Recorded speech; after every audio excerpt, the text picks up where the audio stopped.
The avocado is a fruit that until quite recently slid under the radar. What was once a seasonal food slowly became a staple in American culture.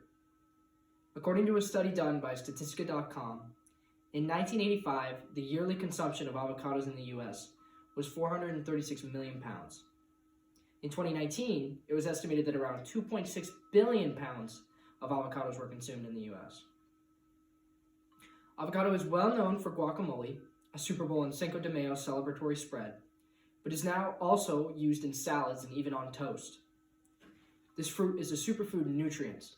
However, with the growing demand and increase in production, the avocado is extremely valuable. As the value in production has increased, a couple issues presented themselves and are still going on today.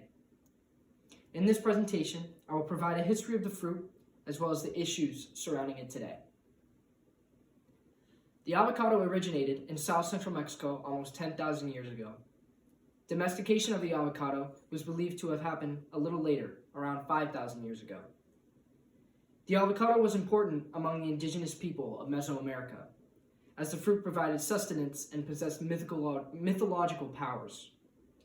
For instance, the Aztecs believed the fruit provided strength to whomever consumed it. The fruit made its way across the Atlantic to Europe with the help of Spanish explorers. By 1521, the fruit had spread through Central America and into parts of South America while being exported to Europe.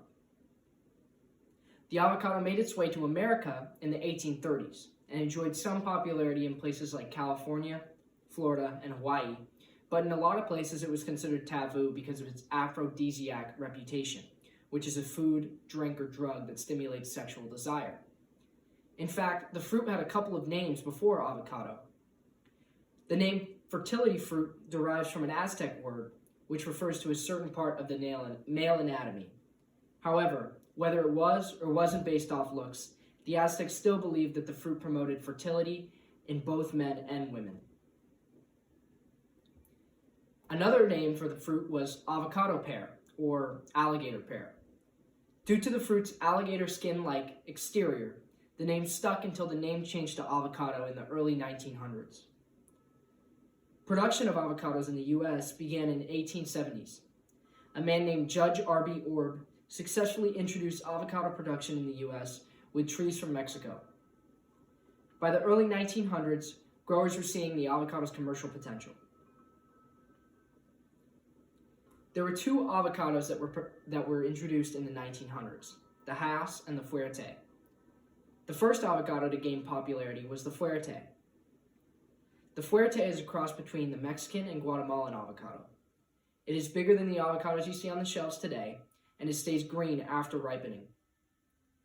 The Fuerte became the dominant commercial avocado. By the 1950s, Fuerte accounted for more than 2/3 of the avocado production in California.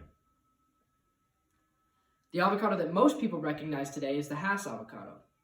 This avocado was developed in the 1930s, but took over the Fuerte much later in the 1970s. The Hass was delicious, but it turned black when ripe, which turned away a lot of consumers. In the 1970s, the growers started to realize the commercial potential of the Hass.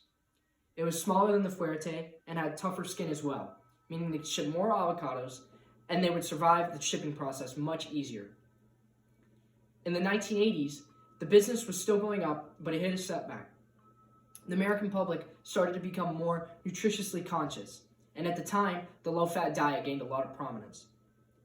As people learned the difference between good fats and bad fats, however, this slowly dissipated. Many avocado growers at the time paid for advertising that supported the nutritional qualities in avocados. They saw an opportunity in the NFL Super Bowl and set up an advertising campaign that took over the scene. This campaign involved the so-called Guacamole Bowl by soliciting recipes from NFL players and their families. Now the Super Bowl is a guacamole holiday. Like I said earlier, the avocado is now considered a nutritional superfood. They're very nutritious. They contain many vitamins as well as double the potassium in a banana. They contain 4 grams of protein and are very high in fiber.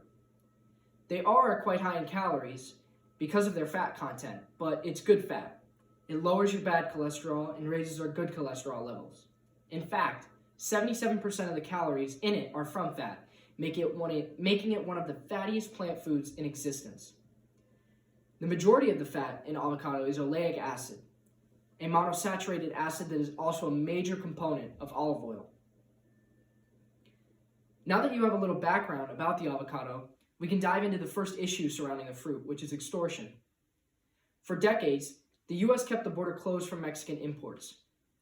In 1993, they signed the North American Free Trade Agreement, opening their borders to new trade.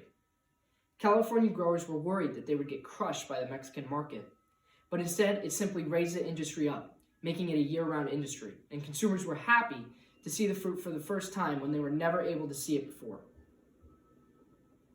Most of the avocados from Mexico were coming from the state of Michoacan. Michoacan produces a third of the avocados year-round in the world. As the avocado demand grew in Michoacan, so did the extortion rates and gang involvement. Instead of just working with illegal drugs, these gangs and cartels saw the money available in the avocado business and they took it. They bribed Mexican agriculture officials to get the names of successful avocado growers and would threaten and forcefully take the money from them. The Mexican government estimated that by 2009, these gangs were squeezing $150 million out of the avocado business. The other issue with the increasing demand in avocados has been the water. It takes 18 gallons of water to grow one single avocado. They're draining Chilean resources, and sadly, permanent damage has already affected some villages. As avocado demand increased in the Petorca region of Chile, the only problem in the growers' way was water supply. It was a dry area to begin with, even before avocados.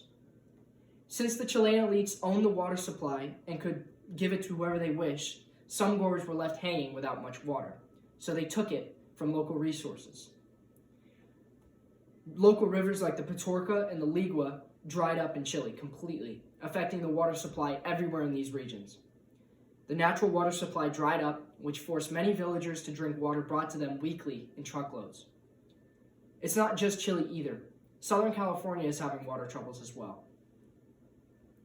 Water is a renewable resource, but if people continue to disrupt the natural flow of water, it will cause problems in the future, like what happened in Chile.